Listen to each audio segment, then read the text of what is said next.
Assalamu alaikum warahmatullahi wabarakatuh. Obboleen kiyya akkam jirtan? Har'as nyaata daa'imaa gosa birootiin dhiyaadhe. Nu hordofaa waliin goona.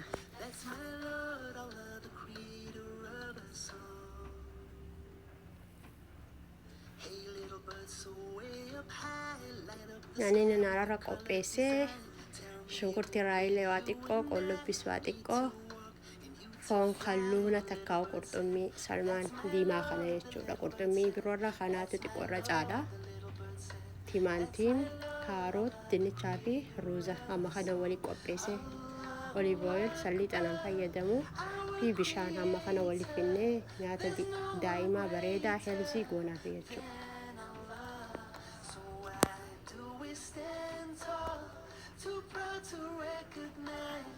What's right before our eyes, signs from the Lord. Olive oil maankaa takkanti naqadhe zayituun jechuudha. Shunkurtii akkasumatti xiqqoo shaakkaa haawinuu goonee akkasii walitti finnee walitti affeellaa jechuudha.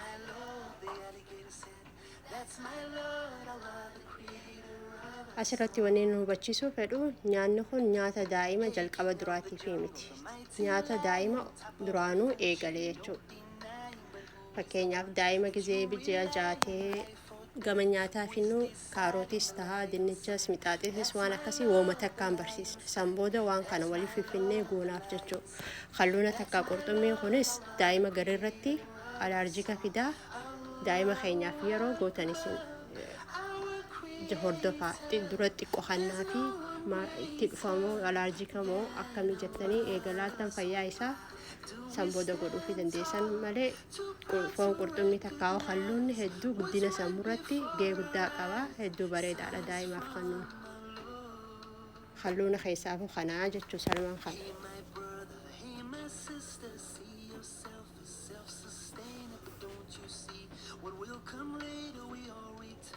To the Creator, then we'll say, that's my Lord, then we'll say, that's my Lord, then we'll say, that's my Lord, oh Allah, forgive us all.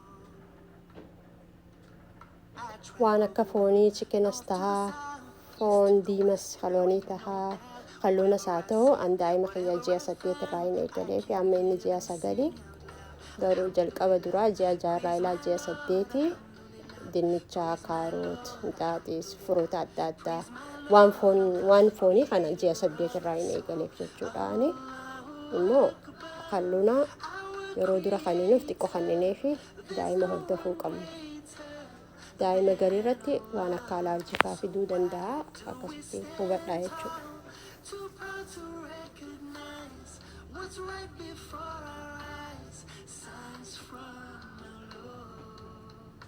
Allah made everything, Allah made everything, Allah made everything, you and I, Allah made everything, kanatti walitti akhoinee bishaan istineena gizee bishaan nudan feruuza keenyatti daanaa itti dhiisnaa walitti haa bilchaatee walitti qajeelee haa bilchaatu ni cuqqaalla.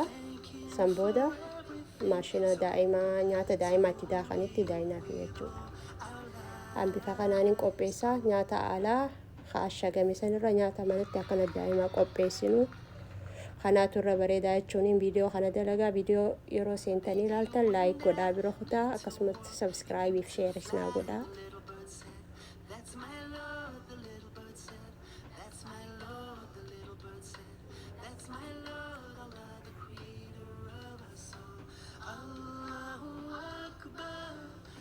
Amma gahee jira bilchaate ni daa'inaaf jechuu daa'imaaf.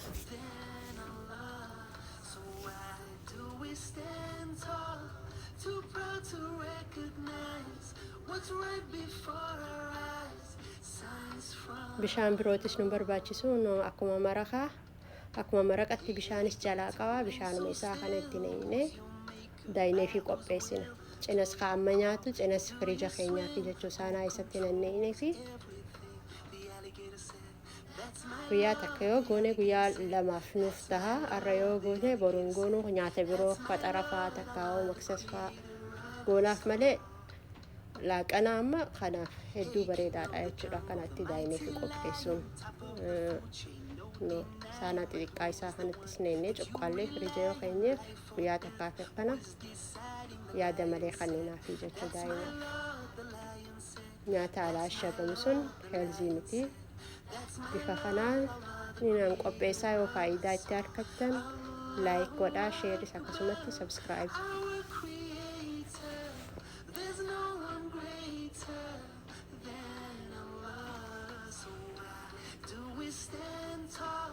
Too proud to recognize what's right before our eyes. Signs from my Lord. Hey, my brother, hey, my Foon of amma nyaata isaa sittiin qopheessee fi haa qabbanaa'u. don't you see what will come later? Bifa akkanattiin godhaa jechuudha. Viidiyoon har'aa xiyya kana fakkaata. Viidiyoo birootiin amma wal arginu nagaatti. That's my Lord, then we'll say, that's my Lord. Oh, Allah, forgive us all. I travel the world, north to the south, east to the west, and there ain't no doubt whoever I see